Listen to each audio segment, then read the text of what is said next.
Welcome back to ParentingU. I'm Stephanie, and we're here with you every step of the way on this amazing journey we call parenting. Today's topic may bring some fear into our hearts, but that's why we're here, and we're going to talk all things teens, driving, and car safety. Today we're welcoming Dr. Grant Clinkingbeard, a pediatrician with Our Lady of the Lake Children's Health on the Northshore in Covington. Welcome back to ParentingU, Dr. Grant. Thanks. Well, tell us a little bit about yourself.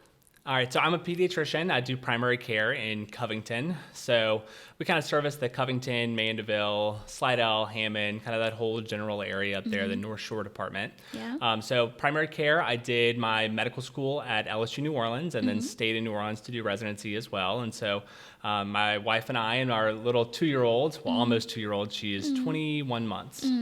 So we moved to the North Shore about a year and a half ago. And so we're loving it there and getting settled in. So I mentioned fear and terror sometimes in our hearts when it comes to driving. So I'm so glad you're here. You mentioned you had a lot of research, you had a lot of stats for us, so I'm ready to dig in. All right. Yeah, no, it's a scary topic for parents, you know. You hear all these things on TV and on the radio about teens and how dangerous and how scary driving can be. And so to put your most precious, prized person right behind the wheel of a car is just, it can be a terrifying thing for parents. Yeah. Well, why don't we start with when we think about kids and car safety, a lot of times it's car seats, and we talk about the right age and the right weight and the right height, but we really want to talk about teens in the driver's seat today. So let's start from the beginning. What advice would you have for parents who are entering that phase, and how do we get our teens ready for something like that? Yeah, so I think the trick is to start early, right? So don't wait until your kid's 15th or 16th birthday to kind of bring up the topic of driving. I think it's something that we can kind of promote as parents as our kids are old enough to understand that stuff. And they're watching us, right? They're seeing us drive, and they're watching if you're on your phone while you're driving, if you're distracted, they're watching you do all that stuff. And they're even if they're not thinking about being a driver, one day they're learning all that stuff. Yeah. Right? So I think it's something that kind of early on, right, when your kid's 12, 13, kind of bringing up those topics of, hey, what do we do when we're in the car and people are distracting us? We ask them to calm down. We put our phones away. We don't get distracted by things like that. So I think it's good to kind of start early and bring up the idea of driving really, really early on with our kids. I'll never forget one of my clearest memories is asking my mom, what do I do if I sneeze while I'm driving? I still wonder that. Driving down the interstate, a big sneeze coming up, it's kind of scary. And what she told me was, just sneeze fast and then move on. Yeah, grasp the handle with the steering wheel with both hands and just say, I hope I don't run into anything. Yeah, that's right. When teens are first learning how to drive, they may be a little bit nervous. So you said we need to start talking to them when they're a little bit younger, but when they start to really practice driver's ed, they're nervous, the parents are nervous. What tips do you have for parents to kind of keep cool, calm, and collected? So I think the most important thing is you have a plan, right? So don't just say, hey, we're going to go drive one day and get behind the wheel of the car and that's the first time, right? Yeah. So in Louisiana, we have to start with a tip card, right? So that's the first thing as a student driver, the first thing you can do. You shouldn't really be behind the wheel before you've done your driver's ed course. So the tip card is going to be what allows you to get into driver's ed and ride with an instructor. Right? Now tell me what a tip card is. So it's a temporary instruction permit. Okay. And it's basically your ticket to say, hey, I can do driver's ed, right? And that only allows you that's the pre-permit stage, right? Gotcha. And that is what allows you to ride with a certified driving instructor, not your parents. So that's what can get you into driver's ed, basically. Okay. All right, so that's step one. The second part is having a plan. So when you do start riding with the parents, it's overwhelming for the parents to say, I'm not a driving instructor. What do I do with this, right? So what I recommend is you have a plan. So the first thing you do is start driving in normal route, right? And the parent drives, but as they're driving, they're doing, commentary, right? So, hey, up here we have a roundabout. I'm going to come to a stop. I'm going to look to my left. I'm going to make sure no one's coming. So you start commentating through the drive, right? And that gets your kid comfortable at least with that route that you're taking, okay? That's step one. Step two, what I tell families is to sit in the car, never leave the driveway, and go over everything, right? Okay. Here's what this light means. Here's what this light means. Hey, how do we adjust your mirrors and your seatbelt and your seat height and the steering wheel, right? So adjusting the car, getting the kids comfortable, for that, right? That's kind of my step 2. Okay. Step 3 is to go back along that same route that you've been commentating, right? So where you've been teaching the kids as you drive, it's somewhere they're comfortable. You know the obstructions that are coming up. So you can say, hey, in half a mile, there's a roundabout. You're going to get in the right lane. We're going to go that way. So it's not, you pull up and the kid says, where do I go? Where do I go? And you say, go right, right? That's a recipe for disaster. Yeah. Okay. And then step 4 is just take some deep breaths and try to keep your calm, right? There's going to be probably some scary moments. Yeah. Kids are still learning, right? Yeah. And so one of the best things to do is when you do have a scary moment like that, whether it's merging in somewhere or someone cuts you off, pull the car over, right? Find the next place you can, pull the car over and say, we're going to take a few deep breaths. You did fine. Yeah. Or, hey, try this next time that happens, but pull the car over and don't expect them to keep driving and, then they're driving stressed and anxious and heightened, right? So those are a good kind of first few steps. You're not a certified driving instructor, but at least you somewhat have some training and background to help your kids. Yeah, I like that. The idea of kind of manifesting a little bit and talking through what's to come and how they can prepare for that. That's something I had never really thought of. So I think that's a really great exercise. And going back to starting early, right? That's something you can do way early on. Yeah. And so as your kids are kind of asking you those questions, like, what do I do when I sneeze? Yes. Right? So those kind of questions, as they bring them up, or even if they don't bring them up, just talk about it, right? So, hey, that car was going way too fast by us. That's not okay driving, or that's not how you do a roundabout. This person has the right of way, that kind of stuff. Yeah. Well, how do we talk to our teens about the real risks of driving? Because they're excited. We all remember, we wanted to get in the car and we wanted to go. How do we talk to them about risks versus what they can do to keep them safe? Yeah, so I think we have to talk to them, right? So I think the kids need to know what the risks are. So when you talk to your teens, just say, hey, look, there are risks. Yeah. But the important thing to kind of emphasize and to remember yourself as a parent is the kids who are injured in accidents, the kids involved in car accidents, not all of them, right? But a lot of the things that put you at risk to be in a car accident are very modifiable, right? Yeah. So they're things that we can change. So things like being distracted, having too many passengers in the car, driving too fast, all those things that we can teach and kind of change and reinforce before we even get started, right? So, but I think it's important we have to talk about all the scary numbers associated with teen driving, right? I've got some stats I can kind of go through about those numbers here. Let me pull them up.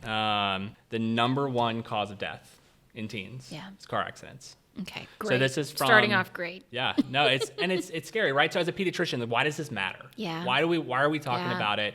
I'm not your driving instructor. I don't work for the Department of Transportation. Yeah. So why am I here talking about it? It's because as a pediatrician, there's so many things, right, that we can do to try to keep your kid healthy, to try to heal them when they're sick, right? But if we want to look at the number 1 thing that's likely to cause a serious accident, a serious injury, it's cars. Yeah. Right? It's driving. Yeah. So this is from a 2016 study, but car accident accounted for for over 35% of all deaths in teens. That's from the CDC.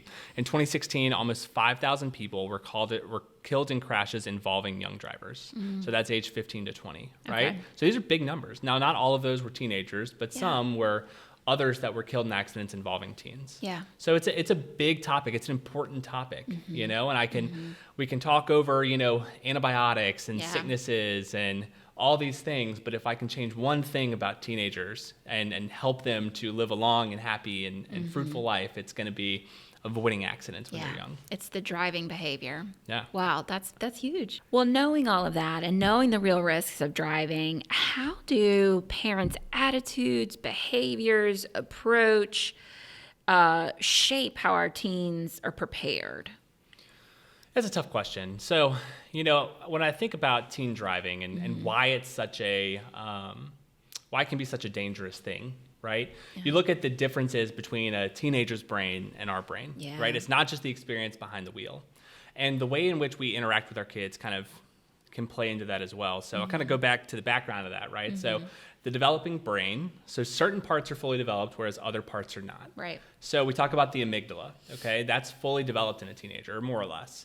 So that's the part that controls fight or flight, impulse, emotional kind of responses to things. Yeah. But the part that's not developed is the prefrontal cortex. Okay. So the prefrontal cortex is what regulates our ability to kind of think long term, right? Mm-hmm. To say, hey, how is this going to affect me in the future? Mm-hmm. And to kind of look at those risk-taking behaviors and say, hey, is this something that might have a long-term consequence? And that is not developed. Some people say until you're about 24 years old. Oh, wow. Right? Okay. So when we talk about what's going to cause these behaviors to kind of happen, that's really the big driver of it, right? So a teenager may know, hey, I shouldn't ride with someone who's been drinking or that kind of stuff, right? But in the moment, the impulsive decision speaks louder, right? The fully developed amygdala speaks louder. Yeah. All that to say, teens are really put on this, they're very easily put on the spot, right? And so as parents, we want to not try to heighten that, right? And we want to try not to get in their heads and make them more stressed, more anxious, more nervous. So that's part of something that we can kind of do. Really the big thing there is kind of, we want to set a good example, right? They're watching us. And so if we tell them, you better not be texting and driving, you better not, do this or that, and then they get in the car with us and they see us doing something. And that, look, this is way more than just driving, right? Yeah. This is everything. When we tell them, be reliable, be trustworthy, whatever it is that you're trying to instill in your kids, you have to model it as the parent. You mentioned putting the phones away. Talk a little bit more about that and how we can teach them good behaviors with the phones in the car. So we talked about modeling that out for them already, right? But I think of it as, this is where kind of coming back to that, do we talk to our teens about the risk kind of comes into play, right? So how do we speak to them about that? How do we combat that? And it's not that prefrontal cortex that looks at long-term consequences and all that stuff doesn't work, right? It's just not as loud as the other parts of the brain. Yeah. So when we're talking about impulsive behaviors and responding quickly to things, the most important thing that we can do and instill in our teens is, hey, slow down, right? So when that comes up and when, you're with your friends and someone's been drinking and you say, hey, just get in, everybody else is doing it, right? That peer pressure, that stress that's going to come on you is going to put that kid into a chance where they can make that risky decision, right?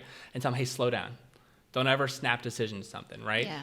Take a second, think about it, right? And when that kind of thought comes into your head, slow down. Listen to that whisper at the front of your brain, right? Listen to the part of your brain that's saying, hey, this isn't a good idea. It's not a good idea, right? Don't listen to the impulsive yell of, my friends are doing it. Yeah. That means it's fine. Yeah. So, both parts of the brain work. They're just not as loud as one another yet. And they're not balanced, right? So that's the best thing, is just kind of tell them to slow down, take a few breaths, right? When it comes to other things, right? You're at a stoplight and you look over and the guy from the rival high school is trying to race you, take a second, hey, this is not a good idea. Yeah. So tell them to slow down. So that's kind of a good tip there. I like what you're saying about just talking to your teens about there's going to be different voices in your head because I think it might surprise them that the louder voice is a little bit more risky and a little bit more dangerous, but that doesn't mean that you have to listen to it. Right. And this goes beyond teen driving, right? Yeah. This is having a teenager period. And yes. This is decision making. Being an adult. Right. This isn't just your teenagers. We said the prefrontal cortex doesn't get developed sometimes until 24 years old. Yeah. Right. So think about how much of your life you lived and how many huge decisions you had to make before you were 24. Right. So taking that initiative to kind of say, hey, in life, just slow down. Right? Snap judgments aren't always the best thing. Yeah. And so, really try to instill that early on, even before that amygdala wakes up and starts yelling, hey, fight or flight, you have to make this decision now, right? Yeah. The consequences of actions can be long lasting and severe, right? The things we're talking about, car accidents and stuff, it's serious. Yeah. It's lifelong, and it's not just your life that's at stake. Yeah. It's other people's lives. So. Well, you talked about putting the phone away. What are some other ways that we can get that behavior in a good place? Yeah. So it's not just phones, right? So there's a lot of different distractions that happen while we're driving. So phones are great, right? And so maybe it's something we do as a family and say, hey, we're going to all agree to put our phones away. Doesn't matter if we're in the car together. It doesn't matter if we're separate, right? We're all going to put them away. Make a family pact, right? And do it and stick to it, and hold each other accountable to it, right? If your kid calls you out and says, Dad, you're on your phone again while you're driving. Hey, I'm sorry. Yeah. I broke the family rule, right? So set a rule and do something like that. But there's other distractions too, right? So when you look at the laws that are in place around, it's called the graduated driver's license requirements. So that's the whole idea of a tip card, followed by a permit, followed by a license, right? There's certain things in place and certain restrictions. And if we look at those, we can kind of see, hey, what are the other distractions, right? What are other things we need to watch for? Yeah. So one of them is in a provisional license. So that first year of driving, you're restricted as to when you can drive, right? Most accidents, the strong majority, happen on the weekends and at night. And there's things that kind of go besides just the darkness outside at night, right? It's activities that you're doing, it's who else is on the road. All those things play into why those accidents happen when they do. Yeah. But that's one thing to kind of talk about. And as a family, hey, maybe that's something you work into your rules. Hey, I know the state's curfew is 11, but let's set our curfew at 10, right? Yeah. And then another one that's a common cause of accidents, and it's in our laws, right, is having other young drivers in the car. Yeah. Right? So when you look at who's more likely to get into an accident, it's someone who's got other teenage or young adult passengers with them. So for some reason or another, we see that they're more easily distracted by their friends and peers than they are by their mom or their dad or their brother. And so it's something to kind of say, hey, maybe we're going to set our own rule there. Let's wait 6 months before we start letting you carpool with your friend to school. Yeah. Right? Hey, you can go to work, but no rides to and from work. Those kinds of things. So talking about distractions and kind of limiting those are the few of the big distractions that we kind of see playing into this. I like what you said about making it a family thing, because I know that we probably all at a time or another will stop at a stoplight, look at our phone, or while we're driving and texting, and they see that, and having a kind of family understanding. And then if somebody breaks the rule, maybe you have like a jar, you got to put $1 in the jar or something to make it to where you're not pointing out that their behavior is wrong. The behavior is wrong. Right. This is something that, when we're talking with families and we're doing, we're trying to promote change, something that's not just, hey, here's a medicine, right? Something that's an act, a behavior. That's something we have to do all the time, right? Yeah. When we talk about healthy habits in the family, right? This is just another healthy habit. We talk about exercise and limited screen time, and you can't tell your kid, hey, you only get to watch X amount of screen time or this much time on your Xbox and then spend the whole night, on your phone or watching TV.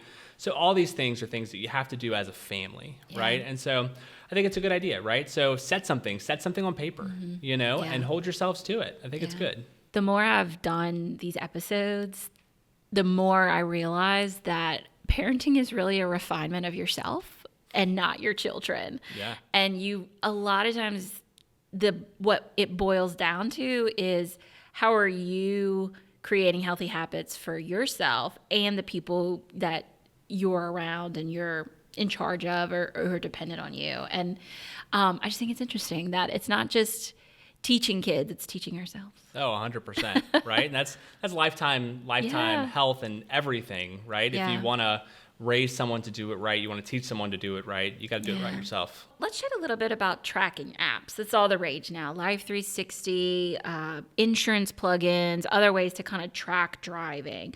Do you recommend these, or why don't you share your thoughts on these with us? Yeah, so this is a controversial topic. Yeah.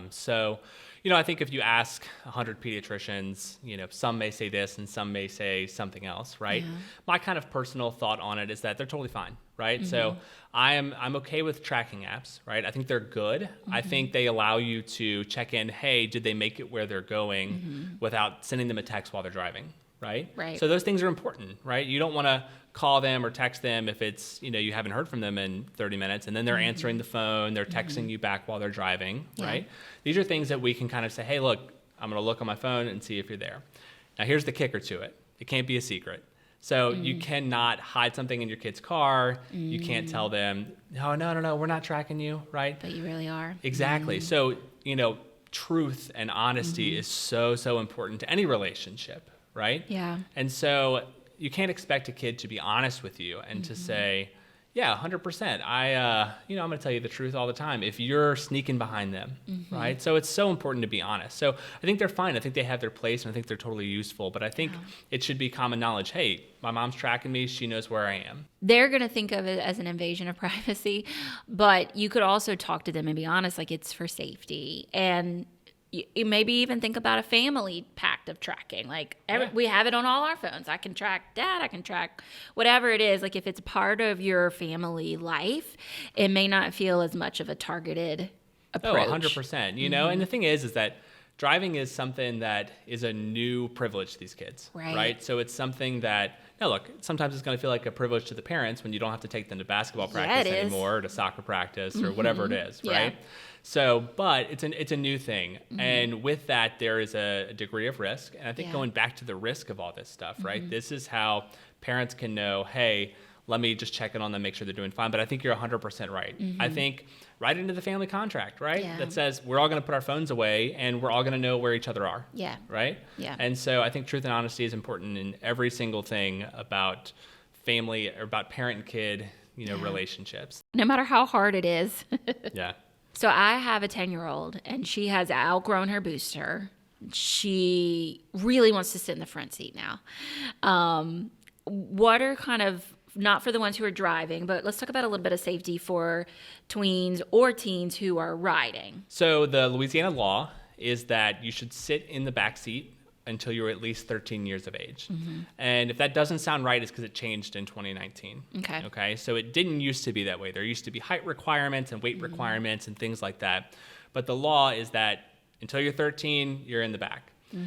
And that's a great thing. Yeah. The back, honestly, as adults, we always choose to sit in the passenger seat if you're not driving, but we should be sitting in the back. It's the safest place. And that's because of what? The airbag, the impact? Exactly, the impact, right? So you want to be furthest away from the point of impact. So most accidents happen, and I believe most accidents happen when you run into something, right? So the front of your car is involved. So those front seats are more dangerous. And in fact, the safest seat is going to be your back middle seat. So furthest away from the windows. So I think about it like, imagine there's a tornado coming, right? Could you stand here next to the windows? Absolutely. Would anyone want to do that? No, you're going into the inside room with no windows because it's the safest place. And so for some reason or another, something that is a whole lot more likely to end up injuring you, we choose like, hey, I want to take the risky position. And it's like there's a degree of status or something that comes along with it, right? But I think, maybe as a parent, whenever you're in the car, you hop in the back seat, right? It's the safest thing. So maybe you're modeling that for your kids, that, hey, I'm doing this for safety. My mind is blown a little bit right now thinking about that and the nuances of what is the status of sitting in the front seat? I mean, we all did it as kids. We always wanted to be in the front seat. Like it was the biggest deal. But then also like, again, modeling the behavior of if we're all riding together, I'm going to jump in the back with the kids. Like why do you always have to sit in the passenger? Yeah, I don't know. Switch it up a little bit. Yeah, I guess maybe you get a front window and a side window. Yeah. So maybe. Now there is some car sickness that happens on my end, That's true. We can. There's less radio control. Grin and bear it. Right. Not when my phone is plugged in. Full control. Hey, it's 2023. We have Bluetooth. That's true. So our teens aren't just drivers. They're also passengers of other teen drivers. I really like what you said about some recommendations about maybe not riding with your friends or driving your friends anywhere until you are a little bit more experienced. But let's talk about the big elephant in the room, drinking and driving. And do you have any tips to prepare your kids for when those moments are inevitably going to come? Sure. I think, it's something as a parent you have to talk about with your kids, right? And whether it's getting in the car with a teenager that's been drinking or with an uncle or a friend's parent, right? And so telling your kids that, hey, some point in your life, you're very likely to be exposed to this. And nowadays it's not just alcohol, right? There's other things that impair mood and impair functioning. So things like marijuana, other drugs, things like that kids should be able to recognize and say, hey, this person, has taken something or drank something that's altering, how they're going to perform behind the wheel of a car. And that's dangerous. That's scary. Right? So it's super important to talk about with your kids. Now, how do you convince your kids to be the odd man out, right? When all their friends are jumping in the car. And so I think it's tough. I think it's a hard topic. One of the things that a lot of parents employ is a kind of an amnesty, always text me policy, right? Yeah. You're never going to get in trouble if I have to come pick you up, right? You did the right thing and the responsible thing by calling me, right? And that takes so much courage, right, for these kids to say, hey, Mom, I was around people that were doing things that I know you probably don't want me doing, right? Or I was doing those things, right? But the fact that they called you or texted you, man, that's huge, right? That's such a trust in your parent, right? And so it goes back to building that trust relationship so early and really reinforcing that, like, hey, look, I love you and I care for you. And here's the most important thing, right? I want you to be here. I want you to be home and I want you to be safe. And so really reiterating that to your children and to your teenagers and kind of enforcing that is great. I think a safe word, right? So like an automatic text word, right? Where it doesn't have to be, hey, Mom, everyone's drinking. It can be, hey, my stomach hurts. Yeah. Right? Something like that. That's kind of a, hey, here's my out. Here's my come pick me up. I need help. Yeah, that they could either text or even say on the phone, or if you're around people that you're uncomfortable with, you could always pull out that phrase and it would just be like a normal conversation. Yeah, or look, hey, my mom just texted me and my aunt is sick and I need to go home. And maybe, oh, that's good. Even have like a response ready of like, okay, if you use a safe word, then you can always say, my mom just called and I need to go see my grandma or whatever it is. Yeah, and what that allows is for your kid to stay where they are. Yeah. Right? So if you're all at someone's house and, everyone's getting in the car to go somewhere, right? How do you make it to where, oh, no, I need to stay here for 20 minutes, right? But you say, my mom has to come pick me up, y'all. I'm so sorry. Yeah. So-and-so's in the hospital. Yeah. Right? Yeah. So what are some risk factors that we need to talk about with our teens when it comes to driving? Yeah. So, right. It's not just all teens. Yeah. It's these certain things about being a teenager that kind of put you at risk, right? So a few different things that you can talk to your kids about. Driving at night. The fatal crash rate is 3 times higher in teenagers than it is compared to adults, right? So that's a crazy statistic. Yeah. Seatbelts. 56% of teens that were either driving or passengers in 2020 were not wearing a seatbelt. 56%. 56% of drivers or 56% of fatalities were not wearing a seatbelt. 56% of the teens that were killed in car accidents, either drivers or passengers, were not wearing a seatbelt. Okay. That is a very, very high number. Yeah. Right? And now what percentage of those could have been changed or saved by wearing a seatbelt? We'll never know. Yeah. Right? But more than half were not wearing a seatbelt. Why? Right? Yeah. Always wear your seatbelt, always, and reinstill that in your kids. And then alcohol and drug use, right? So 29% of drivers, this is age 15 to 20, so all of which are under the legal drinking age, who were killed had been drinking. So 29% of drivers who were killed in accidents had been drinking. And so kind of going back to riding in the car with people, right? If an accident is severe enough to kill 29%, right? The passengers, I'm sure, were involved too. So really important numbers and things to kind of reinforce with your kids. If I could pick one, so I always talk about seatbelt safety with my teenagers in clinic, right? So the way I phrase it is, do you sometimes, always, or never wear your seatbelt, right? And if the answer is anything but always, it's something we need to address, right? Because it's easy to jump in the car, right? We're just going down the street, or the big one, hey, we're all piling into, John's car, and there's 12 of us getting in a 5-seater sedan, right? So wearing seatbelts is so important. Yeah. When we talk a lot about infectious disease or different diseases, we talk about mitigating risks. And this is the same way. We're talking about risk and we're mitigating risk so that you aren't as exposed to the danger. Yeah, 100%. Right? So like any sickness, right? So if we can make anything easier, right? So if you have the flu, you probably shouldn't swim in freezing cold water, right? And run a triathlon in Alaska. Yeah. Yeah. So no one would do those things, right? There's things that we can avoid when we know certain things are already really scary, right? So wearing a seatbelt is so easy. And nowadays, everybody's wearing a seatbelt, right? So, it's not... Back in the day, right, cars didn't used to have all the seatbelts and all that kind of stuff. So it was something that people had to reinforce, right? But now it should be automatic, no matter where you're going. Whether you're going across the parking lot, put your seatbelt on. It takes 2 seconds and it can save your life. We talked about texting and driving. We talked about seatbelts. Are there any other risk factors that we could prepare our teens for? Yeah, so reckless reckless driving, right? And so why do teens drive fast? Why do they cut people off? And a lot of it's peer pressure, right? So a lot of it is, hey, go faster, get there faster, right? Hey, we're going to be the first car to the restaurant. We're going to be the first car at the movies, right? So all these things are so important to kind of talk about with your kids. Like, hey, it's okay to be last, right? Yeah. If someone races you and beats you there, all right, you were safer, right? Great. That's so much more important, right? And good luck convincing, your kids of that, but it's something you have to reinforce early, right? Not just, hey, I saw based on, this, that, or the other, if your car has a governor that tracks speed and that kind of stuff, hey, I saw you broke this speed, don't do that again, right? Or you got a ticket, right? Yeah. So these are things you want to get ahead of as opposed to respond to, right? And talk about what's a safe limit. Look, give them a speed limit above the, whatever it is, right? Do not go above the speed limit and model that, right? Yeah. Don't tell your kid not to speed and then do 20 over on the way to soccer practice with the younger brother. Who does that? Nobody ever does that. Just me, right?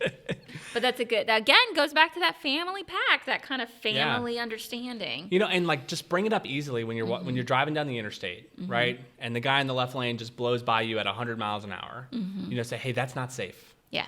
That's not good. I hope he makes it home. Yeah. Right? Those kinds of things that are reinforcing like, hey, this is serious and we're standing against that as a family. And so even if it means you're 5 minutes late to church in the morning or to school, right? It's okay. It's more important that you're reinforcing that behavior. A tardy is way better than a 100%. Accident. Yeah. Well, how do I know when my teen is ready to drive? Some may be ready at 16, some maybe not. Yeah, no, that's a big question, right? So I think it comes down to just really having a good relationship and a good kind of understanding of your teenager. Every teenager is going to be different, right? There are some people that seem like they're ready to drive at 15 and some that aren't ready until they're 19, right? And so it comes down to a couple things. Number one is going to be fear and anxiety about driving, right? So if your kid seems like they're really anxious or nervous to get behind the wheel, give them time. Don't push it. Right? Let them sit on it, right? Don't let them drive independently if they're not ready. Yeah. Don't force it. Yeah, don't force it. As convenient as it might be to not have to take them to school anymore, or take them to practice or to work, right? It's more important that they're absolutely ready, right? So that's going to be your biggest indicator is interest in getting behind the wheel. And then making sure that they're responsible, right? If this is someone who has shown, hey, they're making a lot of bad decisions, the last thing you want to do is say, great, here's some keys. Right? Go get behind the wheel. So that's important, right? So really those are the two big things is just, are they nervous about doing it? And do I trust them to get where they need to go? And when you start, it doesn't have to be, hey, you have full freedom, right? Start with short trips, Hey, your grandma's house is one neighborhood over. Start there, right? And that can be the first independent drive. And that may be all they do for 6 months to build confidence. So all these things are important. So we talked a little bit about vision, right? And how important it is. So there's going to be a vision test at the DMV. Yeah. And you have to be 20/40 or better, right? So if your kid has said, hey, it's hard for me to see the classroom, the board in the classroom, anything like that, take them to the optometrist, let them get a full vision exam, make sure things are good, get them the right contacts, the right prescription, whatever it is before it starts. The other thing is thinking about, are there any other medical conditions that are going to play into whether or not my child's ready to drive? Right? So a really common one that tends to be something that kind of really can impact driving is ADHD. So we think all the time about distractibility and focus, right? And how important those things are in driving. And so kids that take medicine during school and maybe don't take it during the summer or on the weekends, well, is that going to impair their driving over the weekend, right? How distractible are they? So these are great conversations to have with your doctor of, do I need to take this medicine more often, right? Is there any other medical conditions that may play into it that you should bring up, right? Epilepsy, seizures, things like that, right? That, hey, let me ask the doctor about this. Yeah. So those are all important things to kind of bring up. Those are good things that you don't often think about prepping for, but knowing those are just going to add to the ability for you to feel safe and for your teen to feel safe. Yeah, and look, if you have concerns about it, bring it up with your pediatrician, right? So it's so important to keep doing the well visits after, the majority of the shots are kind of done, right? So I find that a lot of patients tend to kind of fall off of doing well, we've been healthy, we don't have any problems, right? But these are great things, right? You're not on an island as a parent. Yeah. So that's our whole job being here, right? Is to be a support system for parents. And not the whole job. We're there to keep kids healthy, but also to be a support system for the parents, right? And to make them feel at ease about things, right? So bring it up. Go to the well visit. Go to the 15, 16-year-old well visits. Go every year, but especially those, and bring it up and ask your pediatrician, you know, and say, hey, any tips for this? In your experience, what are things that played into it? Because they may bring up those things that you're not thinking about, like, hey, we should really double check with their neurologist or talk about their ADHD, those kinds of things that kind of play into it. Thank you so much for joining us. I learned a lot. I am so glad you were here to share all of the stats and all of the information about it, and I know our listeners will too. Yeah, no, I'm happy I got to be a part of it. Well, thank you again for joining us. If you have a teen driver or know someone who's about to be a teen driver and they could benefit from this episode, I hope you share it, and we will see you next time.